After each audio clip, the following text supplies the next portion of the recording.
Hello everyone. तो आज हम एक नया टॉपिक पढ़ेंगे जिसका नाम है मोल कंसेप्ट और जानेंगे इसकी कुछ एप्लीकेशंस न्यूमेरिकल्स के थ्रू। हम ये टॉपिक स्टार्ट करते हैं एक बेसिक सी केमिकल रिएक्शन से।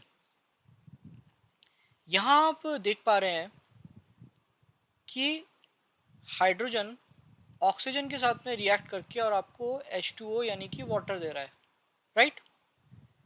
अब हम एक चीज़ समझ पाएंगे कि हाइड्रोजन के दो मॉलिक्यूल्स ऑक्सीजन के एक मॉलिक्यूल के साथ में रिएक्ट करके और वाटर के दो मॉलिक्यूल्स दे रहे हैं।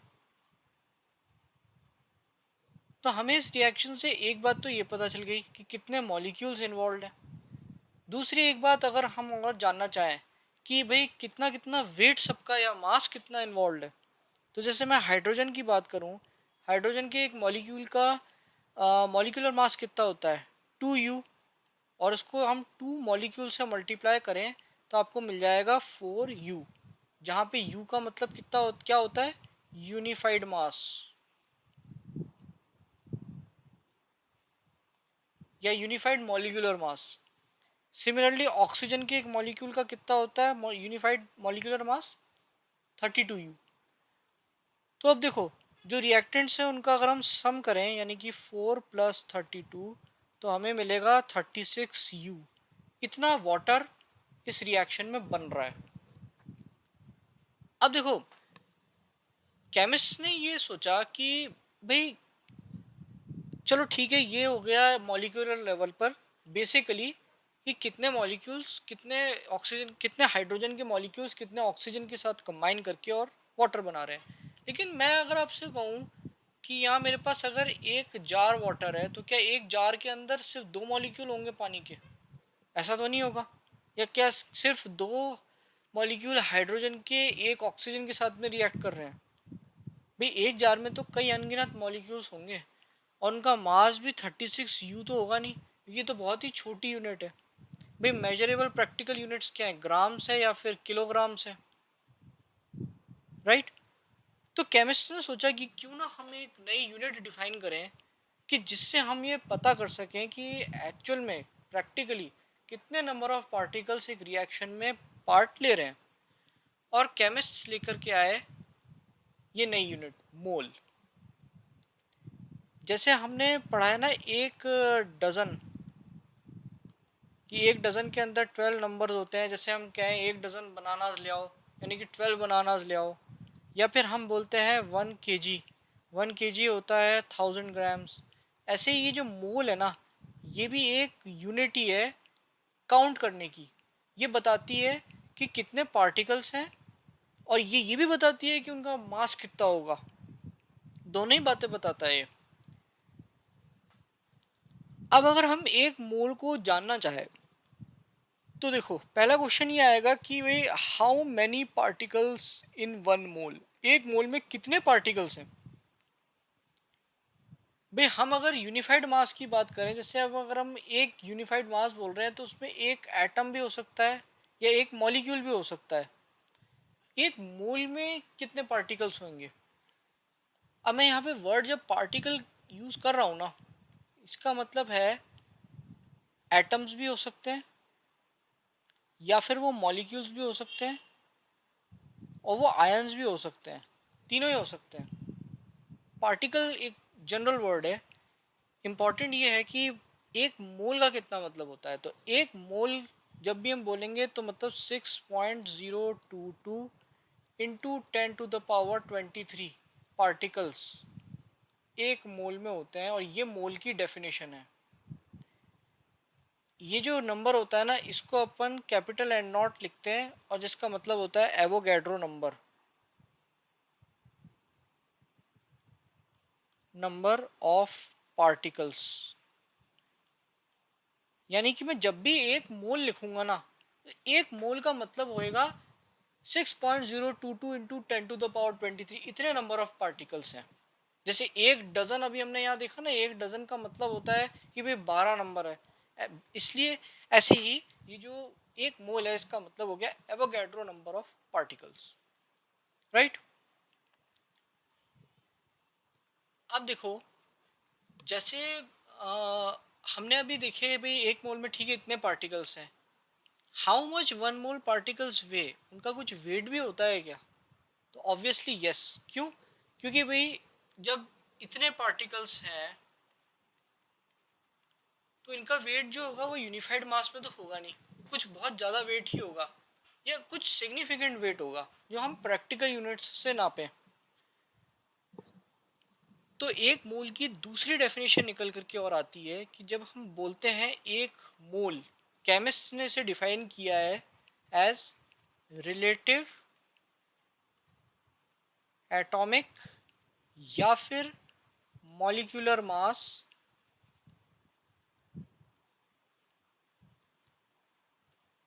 In grams. ये हो गई एक मोल की दूसरी definition.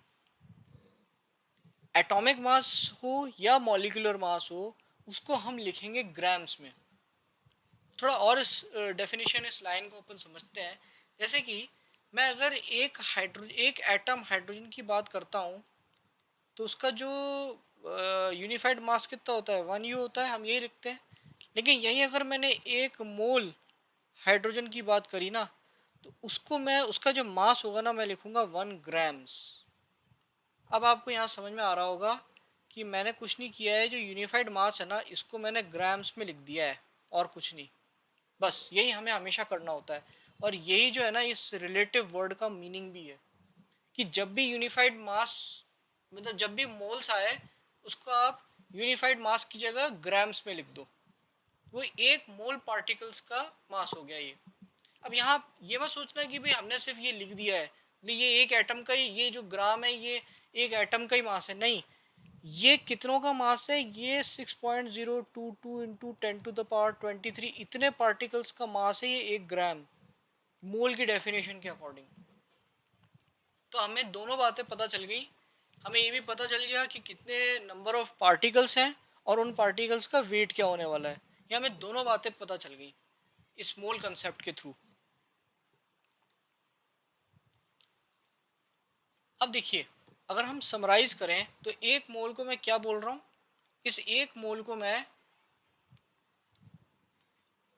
Avogadro number of particles भी बोल रहा हूँ।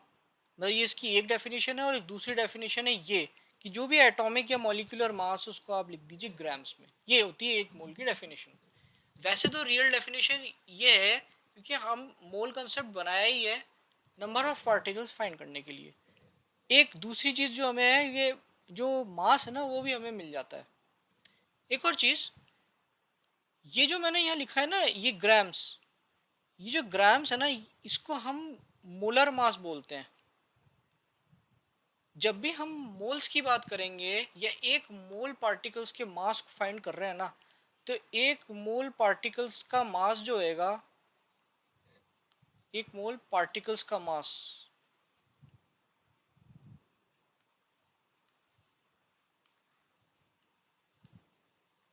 Of 1 mole particles, just a second,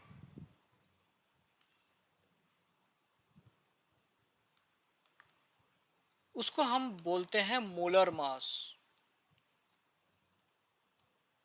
और इसको अपन ग्राम एटॉमिक मास भी बोलते हैं अगर हम एटम्स की बात कर रहे हैं।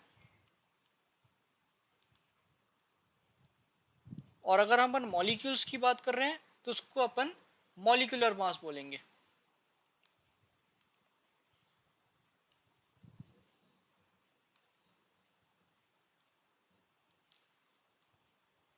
ग्राम एटॉमिक या मॉलिक्यूलर मास।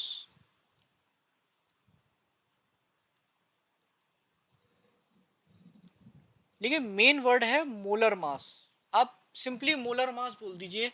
आप एटॉमिक या मॉलिक्यूलर मास ऐसे अलग से मत बोलो, मोलर मास भी बोलोगे तो समझ में आ जाएगा। इसको अपन कैपिटल एम से भी डिनोट करते हैं। और एवोगैड्रो नंबर जो होता है उसको तो अपन कैपिटल एन नॉट से डिनोट कर ही रहे हैं। तो अब हम देख लेते हैं दो फॉर्मूला, वो फॉर्मूले जो कि हमारे न्यूमेरिकल सॉल्व करने में हमको हेल्प करेंगे। और थोड़ा और बेहतर हम समझ पाएंगे मोल कंसेप्ट को। पहला फॉर्मूला है, अगर मैं जैसे नंबर ऑफ मोल्स को स्मॉल एन मान रहा हूँ,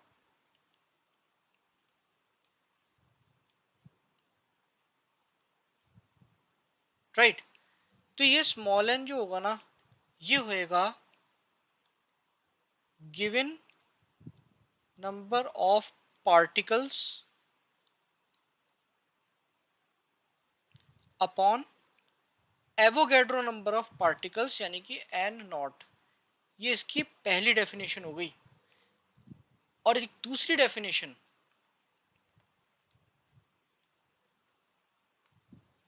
यही स्मॉल एन को मैं ये भी लिख सकता हूं, given mass upon molar mass capital M. ये कुछ नहीं है, ये सिंपल मैथमेटिक्स है। भैया आप मुझे एक बात बताओ, अगर आपको जैसे नंबर ऑफ मोल्स फाइंड करना है, आपके पास नंबर ऑफ पार्टिकल्स गिवन है, भाई गिवन नंबर ऑफ पार्टिकल्स कैसे आए, कितने मोल्स थे, मल्टीप्लाई अगर अपन को करें कि भाई एक मोल के अंदर कितने पार्टिकल्स होते हैं, तो आपको टोटल नंबर ऑफ पार्टिकल्स पता चल जाएंगे कि नहीं चल जाएंगे। अब हमने उल्टा किया है, हमें पार्टिकल्स गिवन है और हमें निकालना है नंबर ऑफ मोल्स, तो भाई सीधा इन पार्टिकल्स को एन नॉट से डिवाइड कर दो, तो आपका आंसर आ जाएगा, खत्म बात। सिमिलरली अगर मेरे पास, अगर मैं इस फॉर्मूले को देखूं, भाई मेरे पास नंबर ऑफ मोल्स हैं और एक मोल का मास होता है मोलर मास, इन दोनों को अगर मैं मल्टीप्लाई करूं तो मुझे टोटल मास मिल जाएगा ना। अब मैंने उल्टा पूछा है, भाई मुझे पहले मास गिवन है और मुझे नंबर ऑफ मोल्स फाइंड करने हैं, तो मैं क्या करूंगा, इस मास को मोलर मास से डिवाइड कर दूंगा और मेरा आंसर आ जाएगा। हम इन दोनों फार्मूलाज को हम न्यूमेरिकल्स में अभी देखते हैं। आइए न्यूमेरिकल्स देखें।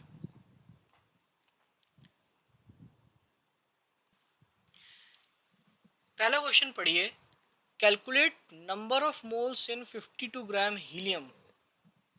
अब हमको मास दे रखा है हीलियम का, 52 ग्राम्स हमें दे रखा है, तो यहाँ फॉर्मूला कौन सा लग जाएगा, ये वाला, गिवन मास बाय मोलर मास का, सीधे सीधे फॉर्मूला लग जाएगा। अब देखो हीलियम का मोलर मास हम कैसे फाइंड करेंगे। अच्छा, हीलियम का जो है वो एटॉमिक मास कितना होता है, 4u, तो इसी हीलियम का मोलर मास कितना हो जाएगा, 4 ग्राम्स, मोल की डेफिनेशन के हिसाब से। सो देयरफॉर जो नंबर ऑफ मोल्स हैं वो कितने निकल कर के आए, given mass upon molar mass, by molar mass capital M. Given mass अपने पास कितना है, 52 दे रखा है जो हमें, और मोलर मास 4 है, यहाँ से निकल के आया 13। ये हो गया आपका आंसर पहले क्वेश्चन का, राइट। ऐसे ये क्वेश्चन सॉल्व करना है, इजी था ये। दूसरा क्वेश्चन देखते हैं, कैलकुलेट नंबर ऑफ मोल्स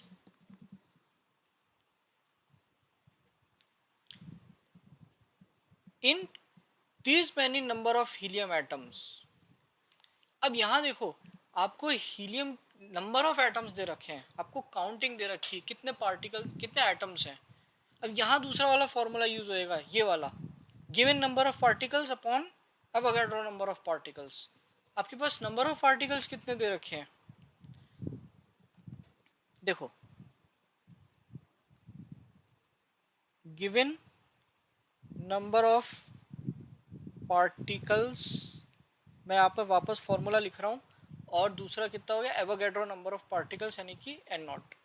अब आपको नंबर ऑफ पार्टिकल्स कितने दे रखे हैं, ये हो गया आपका 12.044 इंटू 10⁻23, और ये जो हो गया आपका 6.022 इंटू 10⁻23, ये तो एवोगैड्रो नंबर है, ये कैंसिल आउट हो गए, और ये आप देखेंगे 2 टाइम्स जाएगा, तो 2 इसका आंसर हो गया। ये 2 मोल्स प्रेजेंट है, सिंपल। आई होप आपको क्लियर हुए होंगे ये दोनों न्यूमेरिकल्स। नेक्स्ट ये वाला क्वेश्चन देखिए, calculate mass of 0.5 mole of N2 gas. अब यहाँ देखो, यहाँ N2 जो है वो एक मॉलिक्यूल है, क्योंकि यहाँ 2 लिख रखा है, और आपको दे क्या रखा है, आपको मोल्स दे रखे हैं। आपको गिवन क्या है, आपको स्मॉल एन की value given number of moles जो कि है 0.5, और अब आपको मास फाइंड करना है, और आपको जो मास है ना वो अननोन है। अब ये जो अपना फॉर्मूला है इसको आप एक बार फिर से देखिए, गिवन मास बाय मोलर मास। हमको गिवन मास की जगह, मतलब हमें मास दे नहीं रखा है, अब हमें मास फाइंड करना है। तो यहाँ उल्टा चलेंगे अपन। यहाँ क्या करेंगे अपन, अगर हमें मास फाइंड करना है तो उसका फॉर्मूला कितना हो जाएगा, small n multiplied by molar mass, right.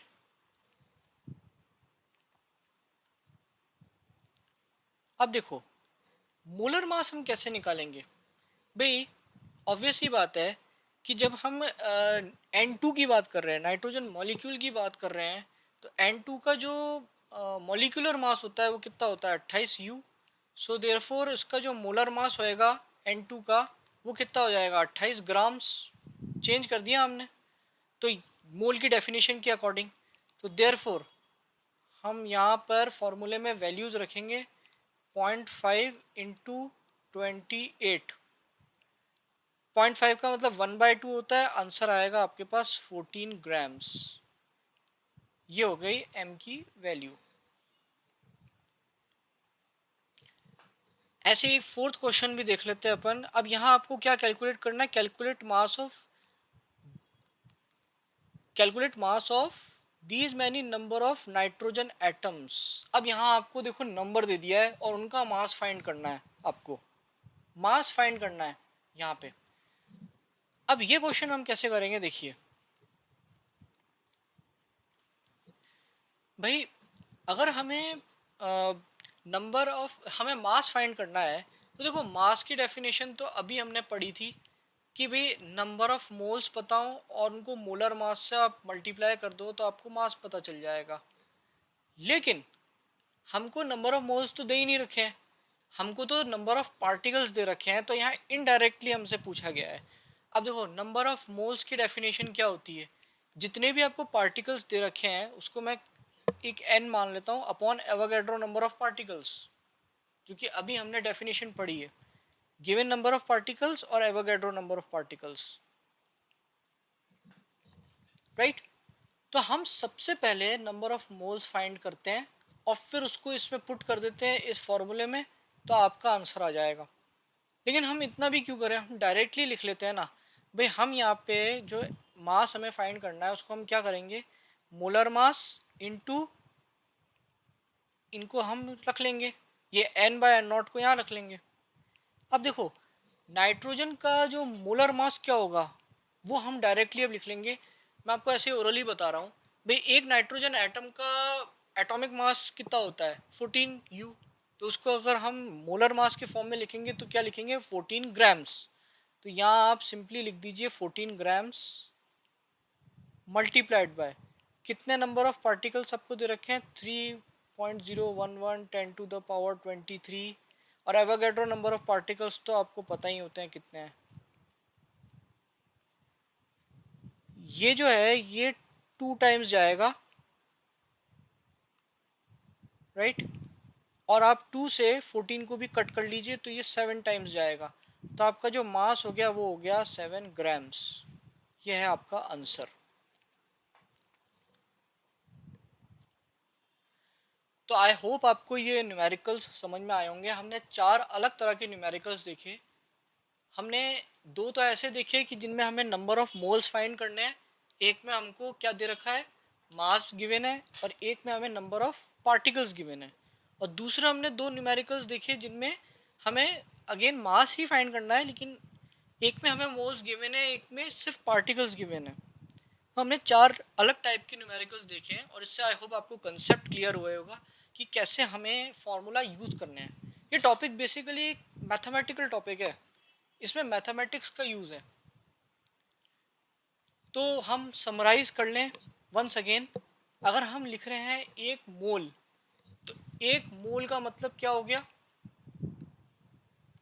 हम उसको एवोगैड्रो नंबर ऑफ पार्टिकल्स के रूप में भी बात कर सकते हैं। मतलब एक मोल की डेफिनेशन हो गई कि एक मोल में एवोगैड्रो नंबर ऑफ पार्टिकल्स होते हैं। और वही 1 मोल में आप अगर बात करें, जो भी आपका एटॉमिक या मॉलिक्यूलर मास है उसको हम ग्राम्स में लिखते हैं, या रिलेटिव एटॉमिक मास। मैं वापस बोलता हूँ, 1 मोल का मतलब हो गया रिलेटिव एटॉमिक या मॉलिक्यूलर मास इन ग्राम्स। वही मैंने इस चार्ट में आपको एक्सप्लेन किया है। तो आई होप आप लोगों को ये टॉपिक समझ में आया होगा। और that's it for this topic. Thank you.